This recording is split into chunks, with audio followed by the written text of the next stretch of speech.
Good evening, Nick. It is Wednesday, and I had to get a cavity filled this morning. And you know what? I will rate that experience as a 0 out of 10. Not sure if you've ever had a cavity filled before, Nick, but first they drill your tooth, and that's pretty painful. Also, I wasn't smart enough to accept the Novocaine this morning for some god awful reason. More educated generation, my backside. I can't even figure out to take Novocaine. Anyways, and then the assistant kept getting the suction thing stuck to my tongue, and that was actually probably the most painful part. It was worse than the tooth drilling. So overall, it was really unpleasant, and then my mouth was kind of swelled, and it really hurt. But at least my tooth won't rot, and that's probably going to save me a lot of pain in the long run. So short-term hurt for long-term gain. I would do it again if I needed to, but I'm going to take brushing my teeth a lot more seriously now.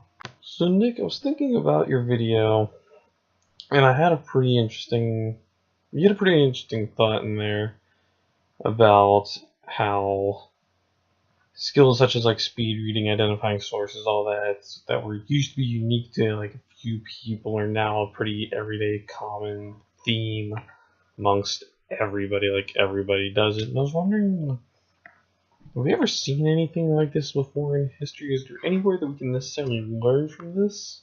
And I thought about it, and I wasn't doing a very good job coming up with an answer. And then it hit me, and the Protestant Reformation.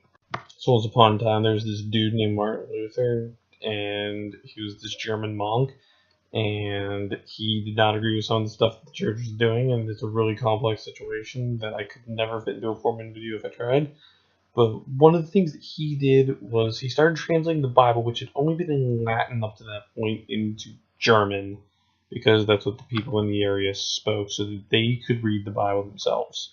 And he wanted people to have their own interpretations of the Bible, because he figured that if everybody could read the Bible, we would all be able to come to the source and the one true definition, because then everybody would be able to understand it, as opposed to for generations when only priests and clergy could read it because they were the only ones who really spoke and read Latin, so they were the only ones who knew what was really in the Bible.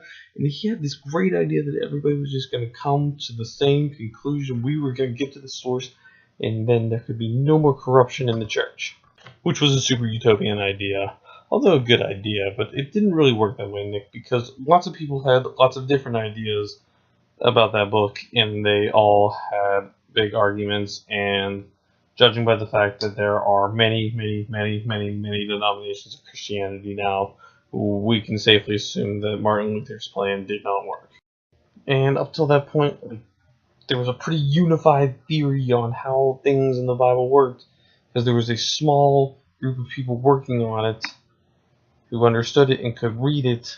But then when everybody could understand it and everybody could read it, instead of coming together, it really pushed people apart. Which in some areas might be good, but Nick, in other areas it can be really bad. Like the anti-vaccination movement is absolutely what I would call certifiably crazy, because many people are going to die because preventable diseases are going to come back. And so that's a place that people probably shouldn't have an opinion. There are lots of other places people should have opinions. It's so confusing. So I'm not really sure whether it's ultimately good or bad. I hope that it will end up good in my optimistic Martin Luther way, but I'm also afraid it might end up bad. And have a good New Year, Nick. See you on Friday.